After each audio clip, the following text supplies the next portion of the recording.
tardes. Hoy, martes 12 de noviembre, doy inicio a la charla número 89 de Radiografía del Imperialismo Británico. Nos vamos acercando a fin de año y bueno, no creo que lleguemos a la charla número 100 este año. Va a quedar para el año que viene. Lindo esfuerzo, sinceramente. Estábamos hablando recién con el jefe de cámaras de Hollywood, de Quilmes, Nacho Araujo, que bueno, todo lo que hemos hecho, ¿no? Sinceramente nos asombra, por no decir otra cosa. Bueno, ha llegado el final de la guerra contra el Imperio de Brasil. Imperio al que hemos vencido, nuestras tropas vencieron ampliamente, tanto en el Río de la Plata, a órdenes del coronel de Marina Guillermo Brown, que con un único combate, digamos, en contra, el de Monte Santiago, como yo lo expliqué, que es una derrota media empate, ¿no? Porque los brasileños no lograron su objetivo, no se la llevaron de arriba. Y en la faz terrestre, sin sufrir una sola derrota. Les ganamos siempre, y generalmente, como se diría en el lunfardo, por paliza. Pero bueno, los británicos determinaron otra cosa y así fue como finaliza esa guerra, que ampliamente victoriosa para nuestras armas, navales y terrestres, pero vamos a perder la paz. Este es el único caso en la historia universal en que acontece algo similar. Un país gana la guerra y pierde la paz. Y eso es así como ocurrió. Yo les comenté la semana pasada que el Congreso de la provincia de Buenos Aires lo nombra al coronel Manuel Dorrego como nuevo gobernador y encargado de las relaciones exteriores de la Confederación Argentina. Pocos días antes de ese hecho, el segundo presidente de la República Argentina, el doctor Vicente López y Planes, que sucedió a Rivadavia, cuando éste renunció, elevó también su renuncia al Congreso, que se va a disolver. De esa manera, Dorrego es el nuevo hombre fuerte del país, pero al decir fuerte no quiero faltar el respeto a su memoria, porque verdaderamente de fuerte no tenía nada. Estábamos endeudados, estábamos amenazados por la fuerza. Acuérdense que había llegado a Buenos Aires y a los pocos días se fue un monstruo naval, una fragata armada hasta los dientes llamada Forte, de la Royal Navy, de su graciosa majestad británica, para que acatáramos el fin de la guerra. Se había perdido la guerra por decisión británica y punto. Señores, esto no da para más.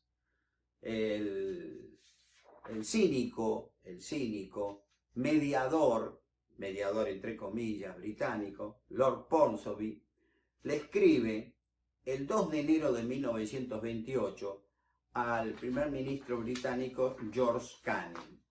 Les recuerdo, muchos sí van a tener memoria, y para muchos jóvenes que me escuchen les va a llamar la atención, que hasta hace no muchos años había una estación del subte de Buenos Aires que se llamaba Canning, por George Canning, una verdadera arpía, ¿no?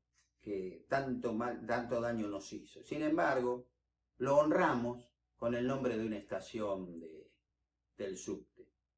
Ella ya no existe más, ese nombre, y hoy ha sido reemplazado por un gran argentino, que no es otro que el ingeniero Scalabrini Ortiz, ¿no? Que verdaderamente se merecería eso y muchísimo más.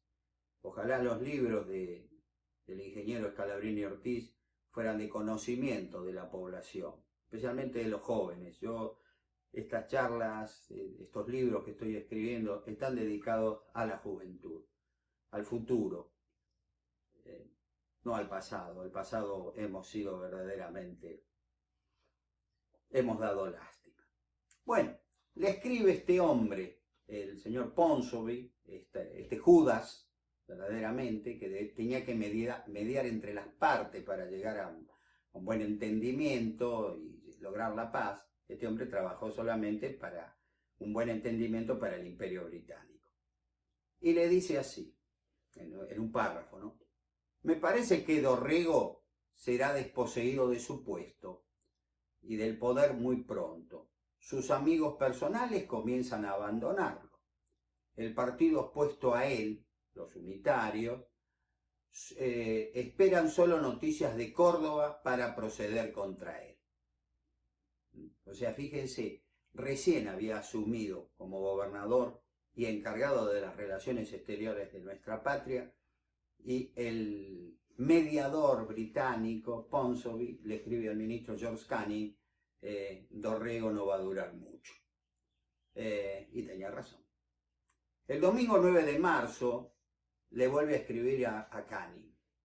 Es necesario que yo proceda sin demora y obligue a Dorrego, a despecho de sí mismo, a obrar en abierta contradicción con sus compromisos secretos con los conspiradores y que consientan hacer la paz con el emperador.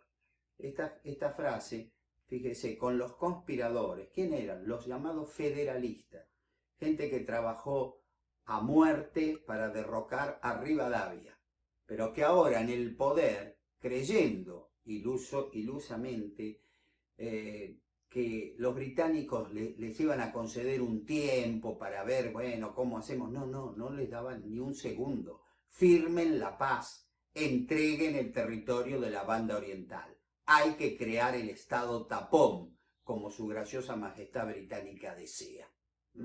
Esa es la historia. La mayor diligencia es necesaria, le dice Ponsonby a Canning. No sea que esta república democrática, en la cual su verdadera esencia no puede existir cosa semejante al honor, suponga que puede hallar en las nefastas intrigas de Dorrego medios para servir su avaricia y su ambición.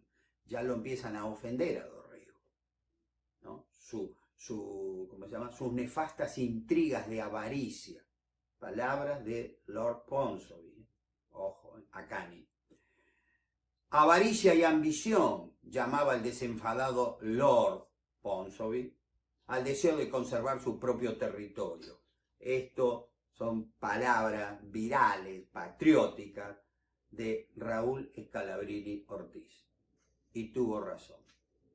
Pero Dorrego, lamentablemente, estaba en un lugar al que él hizo lo imposible por llegar, pero vacío de poder, porque el poder verdadero lo tenían los británicos. Les aclaro, al mismo tiempo de esta presión, en Río de Janeiro, al emperador Pedro I del Brasil le pasaba lo mismo. Lo apretaban, en el buen sentido de la palabra, con ejecutarle cheques, pagarés, con contar su vida privada, en fin, chantaje, como diciéndole, usted firma, nace el Estado de Montevideo, sí o sí, eso no está en discusión. Perfecto. Al quedarse sin recursos económicos, porque le cerraron el grifo, Dorrego no tuvo más remedio que aceptar la paz con los brasileños. Otro tanto le pasó a Pedro I. Porque a veces, mis queridos amigos, la historia no se entiende si uno no ve cómo se trata el mismo tema del otro lado del río. Yo ahora les voy a mostrar, aquí se los adelanto, este libro de Brasil.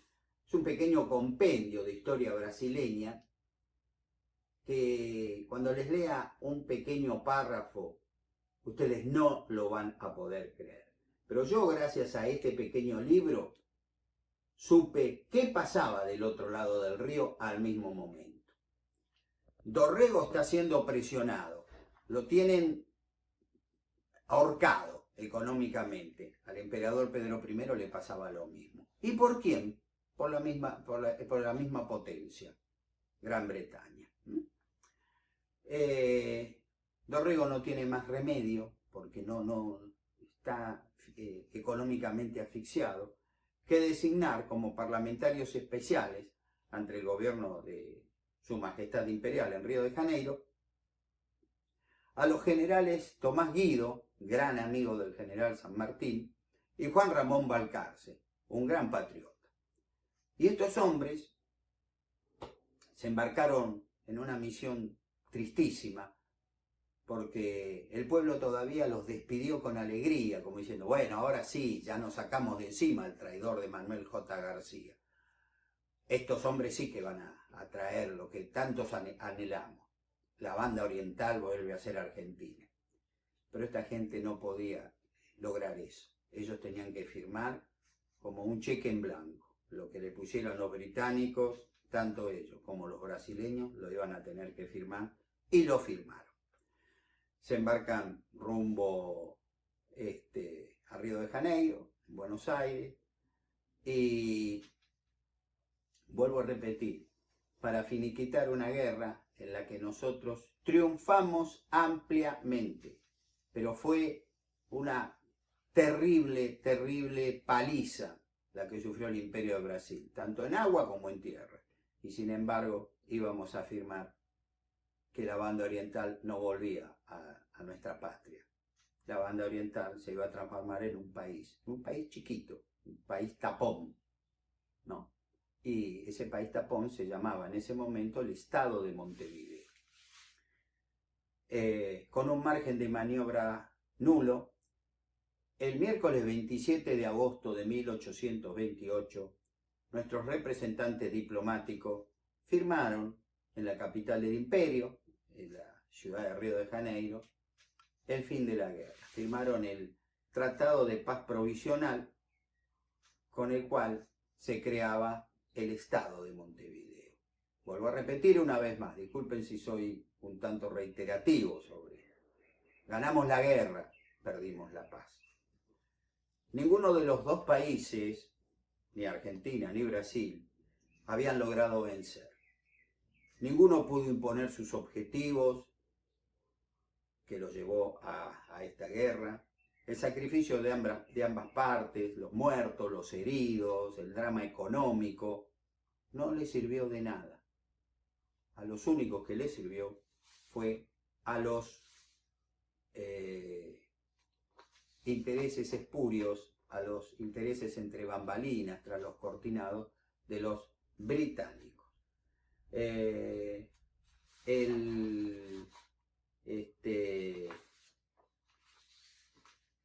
El fin, yo no puedo encontrar las palabras adecuadas para decirle porque no quiero decir un improperio. El fin fue muy triste. Voy a leer una reflexión de una gran historiadora. Esa guerra ganada a costa de mucha sangre argentina, guerra perdida en los papeles por la Convención Preliminar de 1828, firmada por el gobernador Manuel Dorrego. Esa convención, firmada por Guido y Balcarce y refrendada por el gobernador bonaerense, Dorrego, significó para aquel ejército republicano vencedor una verdadera traición. Y encima, por haber conseguido esa paz, la legislatura de Buenos Aires premió con el grado de general a Dorrego y le entregó la suma de 100.000 pesos. ¿Qué tal, Por haber firmado esa ignominia, ¿no? Dorrego cobró 100.000 pesos y le dieron el grado de general. Dorrego rechazó el rango, pero la plata se la quedó. Se entenderá la animosidad de aquellos soldados. O sea, Dorrego dijo, no, yo no soy general, yo sigo siendo coronel. Pero el dinero, según esta autora, que tiene razón, no fue devuelto. 100.000 pesos era una fortuna. ¿De dónde salió ese dinero? Seguramente de un empréstito que generosamente dieron los británicos y que luego, de alguna manera, nosotros pagamos. Por eso, cuando te digan que Lavalle fusiló a Dorrego porque algunos lo influenciaron, te están contando la mitad de la historia. Entre Lavalle y Dorrego había deudas pendientes de vieja data de cuando ambos eran unitarios y más cercanos en el tiempo también. Este párrafo tan significativo lo escribió, vuelvo a repetir, esa gran historiadora argentina llamada Patricia Pasquali en su obra Juan Lavalle, un guerrero en tiempo de revolución y dictadura. No es poco lo que dice en tan pocos renglones, dijo Pasquali. Se ha firmado la paz. Cuando llegó la noticia a Buenos Aires, la desazón fue terrible. Si Rivadavia verdaderamente no valía 2 centavos cuando tuvo que renunciar y irse de la patria, porque yo creo que si Rivadavia se quedaba en Buenos Aires, su vida corría peligro, se va a ir al exterior y va a tener un breve regreso por unas horas y luego se va a volver a ir y muere en Cádiz en 1845. Un hombre que pudo haber sido fantástico y por su personalidad, por su soberbia, por su pedantería, como bien lo dijo el general Iriarte, no lo fue. Dorrego, cuando vienen estos parlamentarios, los generales Guido y Balcarce, con la firma del tratado, ha terminado la guerra, cuando el pueblo se entera, dicen, pero esto es lo mismo de García, un poquitito menos, no tenemos que pagar los daños de los corsarios, no tenemos que desarmar la isla Martín García, pero en definitiva nació la banda oriental, no volvió a la patria, que para eso fuimos a la guerra. Ahora es un estado, otro país, un pequeño país, como decían, se dijo en esa época, un estado tapón. Y como le dijo una vez, le escribió Juan Manuel de Rosas a Dorrego, la historia nunca le va a perdonar a usted que haya creado esa estancia grande. Fíjense, qué despectivo Rosas, ¿no? Pero qué gráfico, lo que para él era la banda oriental. Una estancia grande, un país sin población, país muy rico, como lo es, pero bueno, un pedazo de la patria que nos arrancaron los británicos, una vez más los británicos. Yo estoy seguro que muchos de ustedes, como yo me he extendido tanto en esta guerra, dirán, pero, perdón, no entiendo a este hombre. Nos empieza a hablar de una guerra con tanta minuciosidad. ¿Para qué? Si acá el tema son los británicos. Por eso que yo me he fijado como objetivo explicarles todo sin prisa pero sin pausa, hasta el mínimo detalle, para que nadie tenga dudas de lo que yo digo. Lo que yo digo no es mi parecer, es lo que ocurrió. Si uno hace una síntesis, puede suceder cualquier cosa. Aquí en la obra yo pongo, a modo de reflexión final de este capítulo, fíjense este detalle. Es digno de mención que los dos representantes orientales al Congreso Nacional de las Provincias Unidas que sesionaban en Santa Fe, es decir, dos orientales, no firmaron ese tratado de paz. Dijeron, no, nosotros no queremos que nazca un país en nuestra tierra, de donde nosotros provenimos. Y ellos no lo firmaron. Y ahora, para dar por terminado este capítulo, voy a leerles lo que dice en la página 176, este libro de historia de Brasil, que tiene una reflexión un tanto loca. Acá tenemos nuevamente al libro. Y acá tenemos la página donde yo ahora les voy a leer. Textual. El libro es del profesor Jorge Caldeira. Es un libro que yo adquirí una vez que fui a Brasil, en 1999, por el Colegio de Abogados de Quilmes. Y dice así.